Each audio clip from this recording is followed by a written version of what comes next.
नमस्कार, मी पंजाब डक हवामान अभ्यासक मुक्काम पोस्ट गुगळी धामणगाव तालुका सेलू जिल्हा परभणी. आजपासूनचा परत एकदा अंदाज देतो आहे की राज्यामध्ये म्हणजे आता सध्या अवकाळी बऱ्याच ठिकाणी, काल संभाजीनगर बऱ्याच ठिकाणी राज्यात पाऊस झाला.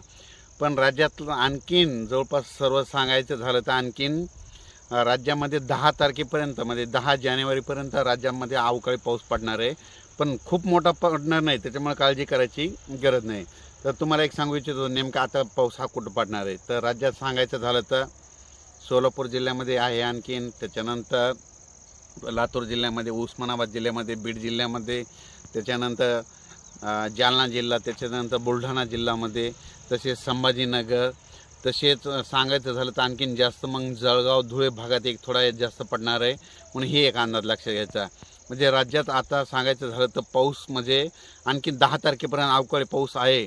पण 10 तारखेला मात्र पाऊस बंद झाल्याच्या नंतर 11 तारखेमधला मात्र खूप धुके धुराळे येणार आहे. म्हणून हा अंदाज लक्षात घ्यायचा. राज्यात एकंदरीत परिस्थिती बघितली तर राज्यामध्ये सध्या सगळ्या शेतकऱ्याचं तूर काढणं चालू आहे. कोरडवाहू शेतकऱ्याचं तूर काढणं चालू आहे. तर त्याच तर सर्व शेतकऱ्याला सांगू इच्छितो, तुम्ही काय करा, 9 तारखेच्या नंतर परत काढायला काही हरकत नाही. पुन्हा त्याच्यानंतर वातावरण कोरडं राहणार आहे. म्हणजे 10 जानेवारीपासून परत हवामान कोरडं होणार आहे. म्हणून हे अंदाज लक्षात घ्यायचा. हा जे पाऊस येणार आहे हा जवळपास 10 म्हणजे 8 जानेवारी 9 जानेवारी दरम्यान थोडा जास्त प्रमाण असणार आहे. म्हणून हा अंदाज लक्षात घ्यायचा.